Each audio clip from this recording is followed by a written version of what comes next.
Sacrificing my beloved car was the easiest decision I ever made, but nothing prepared me for the pain of my grandson erasing me from his life. Hit like and subscribe to find out how I'm learning to rebuild my life at 67 after being ghosted by the person I loved most. The morning I decided to sell my Buick was crisp and clear, the kind of October day that makes you grateful to be alive in New England. I remember looking at that car sitting in my driveway, sunlight catching on its navy blue paint. 17 years I'd had that car. Walter had picked it out for me just before he passed. "This one will last you, Dot," he'd said, patting the hood. American-made, reliable. And it had been, through everything. My name is Dorothy Green, though most everyone calls me Dot. I'm 67 years old, widowed for 15 years now, and until recently, I thought I knew what mattered most in life. Family. That's what I would have told you without hesitation. Family above all else. I was standing at my kitchen window, nursing my second cup of coffee, when my daughter Melissa called. These days, when her name flashes on my phone, my stomach tightens. But back then, I still answered with a smile in my voice. "Mom?" she said, and I could hear the stress stretched tight across that one syllable. "It's about Jason's tuition. Jason is my grandson, my only grandchild. Since the day he was born, he'd been the center of my world. I still have this photo of him at 3 years old, sitting on my lap while I read him The Hungry Caterpillar for what must have been the 100th time. Those chubby little fingers pointing at the pictures, his head nestled against my chest. When his parents divorced when he was 8, I became his safe place. Every Wednesday and every other weekend, he was with me. We baked cookies, we built model airplanes. I taught him to play gin rummy, and by 12, he was beating me fair and square. "What about his tuition?" I asked, though I already knew. Melissa and her ex-husband Brian had been struggling with the payments since Jason started at Boston University last year. They'd both stretched themselves thin, trying to give him what they never had, a debt-free education. But Brian's contracting business had taken a hit during the recession, and Melissa's teacher's salary could only go so far. "We're short again," Melissa said, her voice cracking. "The payment's due next week, and we're still 10,000 short. Brian's trying to get a loan, but his credit..." She didn't need to finish. I looked out at my Buick again. It had been appraised just last year when I was considering trading it in. Low mileage, excellent condition. The dealer had been surprised at how well I'd maintained it. "I can help," I said, the words coming out before I'd fully formed the thought. "Mom, no. You've done enough. The money you gave for his books, and the laptop..." "I'm selling the Buick," I said firmly. "It's just sitting there most days anyway." There was silence on the other end of the line. Then, "Mom, that's Walter's car." "It's my car," I corrected her gently. "And Jason's education is more important than a car I barely drive anymore." At my age, I mostly used it for grocery runs and my weekly bridge game at the senior center. The bus could handle those just fine. Melissa started to cry, soft hiccuping sobs that took me back to when she was a little girl with skinned knees. "We'll pay you back," she promised. "This isn't a loan," I told her. "It's a gift for Jason's future." 2 days later, I sold my Buick to a dealer for $13,500. It was worth more, but I needed the cash quickly, and frankly, I couldn't bear a long goodbye. As I handed over the keys, I felt Walter's presence so strongly, I almost turned to look for him. "It's the right thing," I whispered, as if he could hear me. I gave the money to Melissa that same day. She hugged me so hard I could feel her heartbeat against my chest. "Jason is so lucky to have you," she said. That night, Jason called me himself, something he rarely did since starting college. His voice was bright with excitement. "Grandma, Mom just told me what you did. I don't even know what to say." "You don't need to say anything, sweetheart. Just keep working hard. That's all the thanks I need." "I promise," he said, and in that moment, I believed him completely. "I'm going to make you so proud." I went to bed that night feeling lighter than I had in years, despite being $13,500 poorer and minus one car. Some sacrifices aren't really sacrifices at all, but that was before everything changed, before I became a ghost in my grandson's life.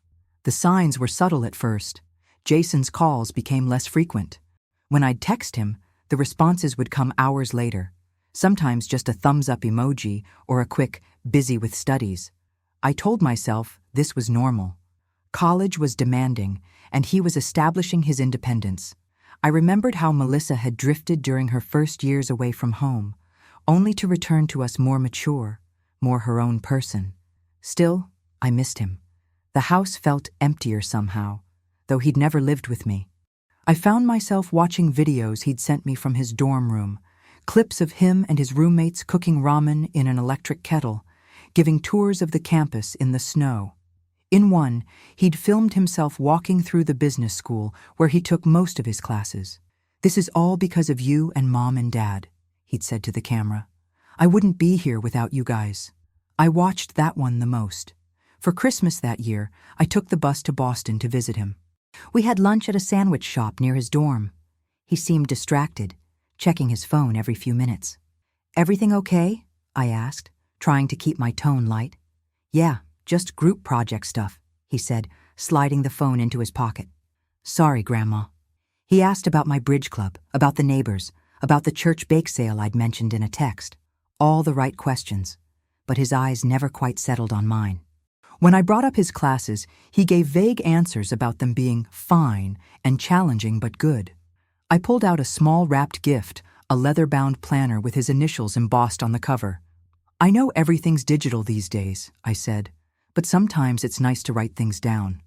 He thanked me, tucked it into his backpack, and then checked the time. "I should probably get going soon. I've got a study session at the library." Our lunch had lasted less than an hour. As I waited for the bus back home, standing in the biting December cold, I felt a nagging sense of distance that hadn't been there before. But I pushed it aside. Jason was growing up. This was natural. I didn't know then that this lunch would be the last time I would see my grandson face to face for a very long time. Spring semester came, and Jason's communications became even more sporadic. I'd see him post on Instagram, pictures of parties, beach trips during spring break, selfies with friends I didn't recognize, but my comments would go unliked, my direct messages unanswered for days. "He's just busy, Mom," Melissa would say when I mentioned it. "You know how it is at that age." But I couldn't shake the feeling that something had shifted. The grandson who used to call me just to tell me about a good grade or a funny thing that happened in class now seemed to exist in a world completely separate from mine. In April, I noticed something strange on Facebook. I couldn't see Jason's posts anymore. When I searched for his profile, it wouldn't come up. Thinking it was a glitch, I asked Melissa to check if his account was still active. "Of course it is," she said. "He posted about his internship interview just yesterday." A cold feeling settled in my stomach. I asked my friend Barbara from Bridge Club to look up Jason's profile on her account. She could see it perfectly fine. He had blocked me. I sat at my kitchen table, staring at my silent phone, trying to understand. What had I done? Had I commented too much? Asked too many questions? Was I the embarrassing grandmother who didn't understand social media etiquette? I called Melissa again. "Did I do something to upset Jason?" I asked, trying to keep my voice steady. She hesitated, and in that pause, I heard the truth before she spoke it. "He's going through some changes, Mom. He's trying to reinvent himself a bit at school." "What does that have to do with blocking his grandmother on Facebook?" Another pause. "He thinks you're too involved. He says he feels pressured by how much you've sacrificed for him." The words hit me like a physical blow. Too involved. As if loving him was an invasion. "I never meant to pressure him," I said quietly. "The car was a gift, no strings attached." "I know that, Mom. But he's been making new friends. Kids from wealthy families who don't understand what it's like to struggle for tuition. He told Brian he feels embarrassed when you comment on his posts about how proud you are or ask about his grades." Embarrassed. Of me. The grandmother who had taught him to ride a bike, who had attended every school play and baseball game, who had sold her car, Walter's car, so he could stay in college. "I see," was all I could manage to say. After we hung up, I sat in my quiet house and wept. Not delicate tears, but deep, body-shaking sobs that left me exhausted. I hadn't cried like that since Walter died. The next day, I tried to text Jason directly. I noticed I can't see your Facebook anymore. I'm sorry if I've done something to upset you. I love you very much. I stared at those words for a long time before hitting send, wondering if they were too emotional, too clingy. The message showed as delivered, but no response came. Not that day, not the next, not the day after. A week later, I tried to call him. The call went straight to voicemail. His cheerful, recorded voice, "Hey, this is Jason, leave a message," made my heart ache. I didn't leave one. I checked Instagram, where I could still see his profile, though he rarely posted there. His last photo was from February, a group shot with friends at a basketball game. I'd commented, "Looks like fun, love you." No response. That night, I tried Instagram again, only to find that I could no longer access his profile. Blocked there too. By the end of the month, I'd discovered he'd blocked my number as well. My text wouldn't deliver, my calls immediately redirected. I had become a digital ghost in my grandson's life, erased with the tap of a finger. Melissa was apologetic but defensive. "He's finding himself, Mom. He'll come around." "Did you tell him how hurt I am?" I asked. "I tried, but he says he needs space right now. From all of us, not just you." But that wasn't true. She still saw his Facebook posts. Brian still played online games with him. It was just me who had been cut out, like a figure carefully excised from a family photograph. I started dreaming about Jason. In one recurring dream, he was a little boy again, holding my hand as we crossed a street. "Don't let go, Grandma," he'd say. But inevitably, his small fingers would slip from mine, and I'd turn to find him gone, vanished into a crowd of strangers. I'd wake up with tears on my pillow. Summer came, and I learned through Melissa that Jason had taken a prestigious internship in New York. He wouldn't be coming home at all before the fall semester. I sent him a card to his campus mailbox, congratulating him. I have no idea if he ever received it. I found myself driving by the dealership where I'd sold my Buick. The spot where it had been displayed was now occupied by a shiny red SUV. I wondered where my car was now, if its new owner appreciated it the way I had, if they knew its history. Walter would have been furious about all this. He never tolerated ingratitude, especially from family. "Blood means something," he used to say. But then, Walter had never lived to see how the digital age could reshape relationships, how social media could build walls as easily as it built bridges. In August, I turned 67. Melissa and her new boyfriend took me out to dinner. My phone stayed silent. No call, no text from Jason. I checked my email repeatedly, hoping for some small acknowledgement. Nothing. That night, alone in my bedroom, I took out the photo albums I kept in my closet. Pictures of Jason through the years, newborn in the hospital, toddler at the beach, elementary schooler showing off a science fair ribbon, a gangly teenager heading to his first homecoming dance, photos from his high school graduation, his arm around my shoulders, both of us beaming. I traced his face with my fingertip. "What happened to you?" I whispered. "Where did you go?" But the smiling boy in the photographs couldn't answer, and the young man he'd become had made sure I couldn't ask him directly. I closed the album and put it away. Something had to change. I couldn't keep living in this limbo of unanswered questions and unacknowledged pain. I needed to find a way forward, with or without my grandson's presence in my life. The next morning, I made a decision. I would stop reaching out, stop checking social media for glimpses of his life, stop asking Melissa for updates. If Jason wanted space, I would give it to him, completely. Not as punishment, but as acceptance. It was the hardest thing I'd ever done. Harder than selling the car. Harder even than saying goodbye to Walter. But sometimes, loving someone means letting them go. Fall arrived with its usual blaze of color. The maple tree in my front yard turned a brilliant red overnight, scattering leaves across the lawn like pieces of stained glass. I'd always loved autumn in Massachusetts, the crisp air, the pumpkin festivals, the sense of change in the atmosphere. Change. That was something I needed to embrace. It had been almost a year since I'd sold my car, almost 6 months since Jason had blocked me on all forms of communication. The sharp pain of his rejection had dulled to a persistent ache, like an old injury that flares up in cold weather. "You need to get out more," Barbara told me during our weekly bridge game. "You've been moping for months." "I haven't been moping," I protested, but even I didn't believe it. "You've turned down the last 3 community center trips," she countered. "And you barely said a word at church coffee hour on Sunday." She was right. I'd been withdrawing, cocooning myself in my small house with its memories and quiet rooms. Without realizing it, I'd started mirroring Jason's behavior, cutting myself off, declining invitations, pulling away from connections. That evening, I stood in front of my bathroom mirror and really looked at myself. The woman staring back had shadows under her eyes and a downward turn to her mouth that hadn't been there a year ago. Grief had etched itself into my face, just as it had after Walter died. But I had survived that loss. I had rebuilt my life then. I could do it again. The next day, I called the community center and signed up for their computer literacy class. My digital skills were basic at best, and I'd always relied on Jason or Melissa to help me navigate new apps or troubleshoot problems. It was time I learned to handle technology on my own terms. The class met twice a week in a small room lined with outdated desktop computers. Most of the students were around my age or older, many even more confused by technology than I was. Our instructor, a patient young woman named Zoe, walked us through the basics of email, social media, and internet safety.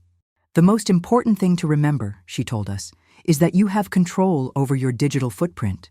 You decide what to share, who to connect with, when to engage." Control. What a concept. I'd felt so powerless these past months, at the mercy of Jason's decisions about our relationship. But Zoe was right. I still had choices about how I moved forward. After class, I approached her with a question I'd been hesitating to ask. "Is there a way to see if someone has blocked you on purpose, or if it might be a mistake?" Her expression was kind but knowing. Generally, if you can't find someone's profile at all, or if messages don't deliver, that's a pretty clear sign of being blocked.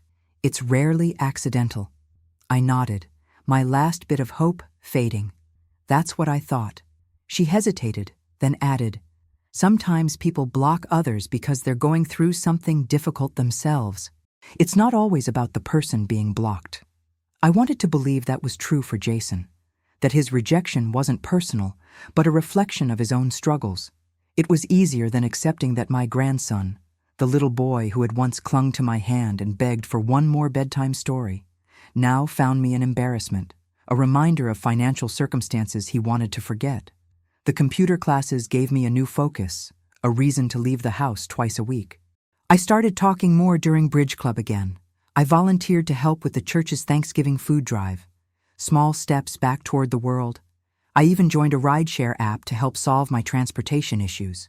My first ride was terrifying. A stranger's car, the unfamiliar app, the worry about payment. But by the third time, I felt like a seasoned pro. "To the grocery store, please," I'd say, settling into the back seat with my reusable shopping bags, feeling oddly cosmopolitan. One day in November, Melissa called with news. "Jason's coming home for Thanksgiving," she said, her voice cautious. "Just for the weekend." My heart leapt, then immediately constricted with anxiety. Does he know I'll be there?" Another of those telling pauses. "Actually, Mom, he asked if we could do 2 separate dinners, one with you on Wednesday and one just us on Thursday." The pain was swift and sharp. "I see," I said, working to keep my voice steady. "And what did you tell him?" "I told him that's not how family works," Melissa said firmly. "I told him you're coming for Thanksgiving dinner as you always do, and he can either be there too, or he can explain to his friends why he spent the holiday alone in his dorm." I hadn't expected this steel from my daughter, who had generally taken a gentle approach to Jason's behavior. "Thank you," I said softly. "He needs to grow up," she said. "I've been too easy on him about this whole situation." We all have. Thanksgiving arrived cold and bright. I spent the morning baking the pumpkin pies I always contributed to the meal, trying to focus on the familiar motions rather than the impending reunion. Would Jason speak to me? Would he be cold, polite, but distant? Would he have changed in the months since I'd seen him? I arrived at Melissa's house at 2 o'clock, pies balanced carefully in a carrier. Brian's car was in the driveway. Despite their divorce, they still shared holidays for Jason's sake, but there was no sign of another vehicle that might belong to Jason. Melissa answered the door, her expression telling me everything before she spoke. He called an hour ago, said he wasn't feeling well and decided to stay at school. The disappointment was crushing, but not surprising. Is he really sick? I asked, knowing the answer. I doubt it, she said, taking the pies from me. Brian's furious. He wants to drive up there and drag him home. We ate Thanksgiving dinner without Jason, his absence as palpable as another guest at the table. Brian muttered about ungrateful kids these days, while Melissa kept checking her phone, hoping for a message that never came. I sat quietly, picking at my food, wondering if my grandson was alone in his dorm room or if he'd made other plans he hadn't shared with his parents. After dinner, while Melissa and Brian argued in hushed tones in the kitchen, I slipped outside onto the back porch. The air was frigid, stars bright in the clear sky. I pulled my cardigan tighter around me and sat on the step, breathing in the cold. He's not worth your tears, Mom, Melissa said from behind me. I hadn't realized I was crying until she mentioned it. He's worth everything to me, I said. That's the problem. She sat beside me, our shoulders touching. I keep trying to understand what happened. He was never like this before college.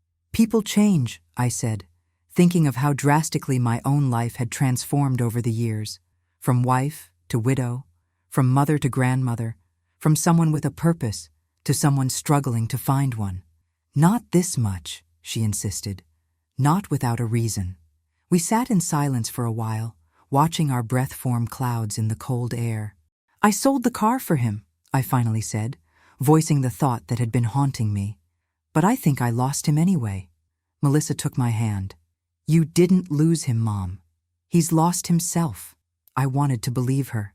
But as we went back inside to the warmth and the remnants of our incomplete family dinner, I couldn't shake the feeling that something had broken beyond repair. Winter settled over New England like a heavy blanket, snow piling up along the sidewalks, icicles forming on eaves. I had always found beauty in winter's starkness, but this year, the season's isolation mirrored my own too closely for comfort. Christmas came and went, without any contact from Jason. I sent a card with a modest check to his campus address. Return receipt requested, so I'd know if it arrived. It did. The check was cashed 2 days later. No acknowledgement, no thank you, not even a perfunctory text. New Year's Eve found me at Barbara's house, at a small gathering of friends from Bridge Club and church. At midnight, we toasted with sparkling cider, the television showing the ball drop in Times Square. To fresh starts, Barbara said, raising her glass. Fresh starts. The phrase echoed in my mind as I took the rideshare home, watching snowflakes swirl in the headlights. What would a fresh start look like for me? In January, I made a decision. If Jason couldn't accept my presence in his digital life, I would create a life that existed entirely apart from him. I would stop measuring my days by his absence, stop hoping for reconciliation around every corner. I started with my house. For years, I'd kept Jason's childhood drawings magnetized to my refrigerator, his sports trophies on display in the living room, photographs of him on every surface. One by one, I took them down, placing them carefully in a box that I stored in the spare bedroom closet. Not thrown away, not destroyed, just put aside, making room for whatever might come next. Then I enrolled in more classes at the community center, not just computers this time, but watercolor painting and Tai Chi. I joined a book club at the library. I volunteered as a reading tutor at the elementary school one town over, where nobody knew me as Jason's grandmother, but simply as Ms. Dorothy. During a computer class, Zoe helped me set up a new Facebook account. My old one had too many connections to the past, too many tagged photos and memories of Jason. This one would be just for me. What profile picture do you want to use? She asked. I considered this, scrolling through the photos on my phone. There was one Melissa had taken last summer, of me sitting on a park bench, laughing at something off camera.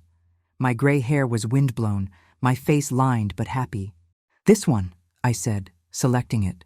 This is who I am now. As winter melted into spring, I found myself thinking of Jason less often. The pain was still there, but it no longer dominated my days. I had new routines, new friends, new interests. I was creating a life that was mine alone, not defined by my roles as wife, mother, or grandmother. In March, I received an unexpected call from Brian. "Dot," he said, his voice tight with anger. "Did you know Jason dropped out of BU?" The shock of it stole my breath. "What? When?" "End of February, apparently. He's been lying to all of us, telling Melissa and me he was too busy with midterms to talk, while he was actually working at some startup in Cambridge. No degree, just some coding job his roommate's brother got him." I sank into a chair, trying to process this information. But what about the tuition? The money? He withdrew mid-semester, got about half the tuition refunded, according to the bursar's office. No idea where that money went. Brian's voice was bitter, probably buying drinks for all his new tech friends. After we hung up, I sat motionless, overwhelmed by conflicting emotions.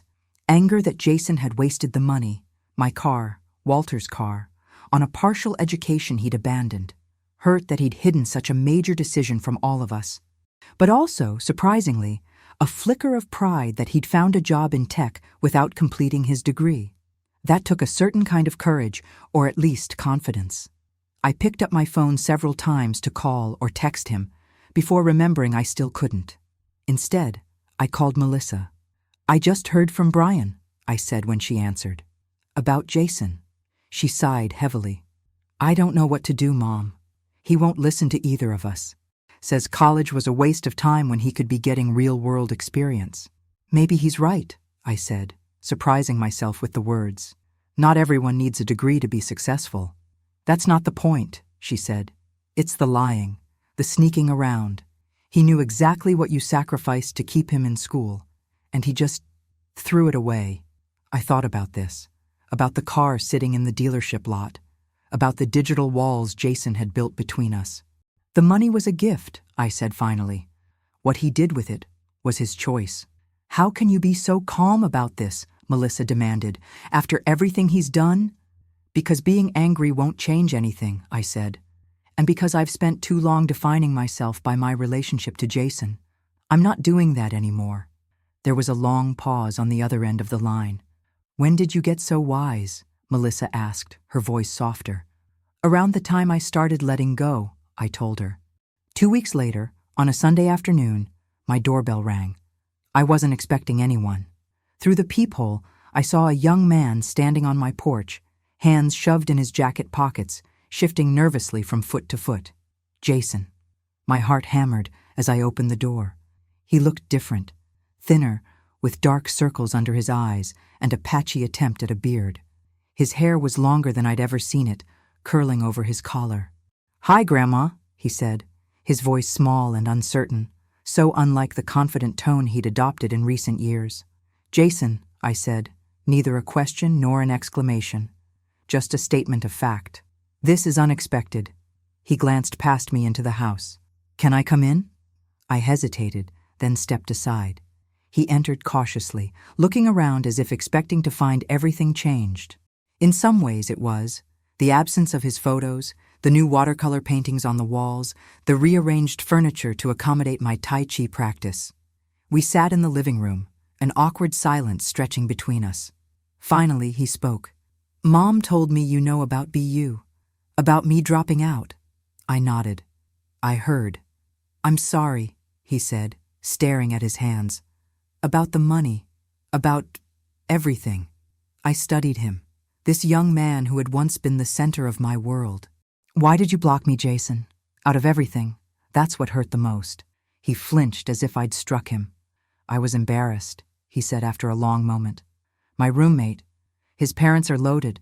They paid for everything, tuition, apartment, car. And then there were these other guys I started hanging out with, all from money, when they found out my grandmother sold her car to pay my tuition." He trailed off, shaking his head. "They made jokes about being from a family of peasants." "So you were ashamed of me," I said flatly. "Of where I came from," he corrected, though it amounted to the same thing. "I wanted to fit in, to be like them. And now?" He gave a hollow laugh. Now I work for a company that might not exist in 6 months. I live in a crappy apartment with 3 other guys. I eat ramen most nights. Turns out the real world isn't impressed by who your friends are. I felt a complicated mix of sympathy and vindication. Is that why you're here? Because you need money? His head snapped up, eyes wide. No! God, no! I'm here because… He swallowed hard. Because I miss you. And because I've been a complete jerk, and I don't know how to fix it. The simple honesty of it disarmed me. This was the Jason I remembered. Direct, emotional, real. Not the carefully curated social media presence he'd become. You start by showing up, I said. Which you've done. And then you keep showing up even when it's difficult. Especially when it's difficult. He nodded, eyes glistening. I'm so sorry about your car. I know how much it meant to you.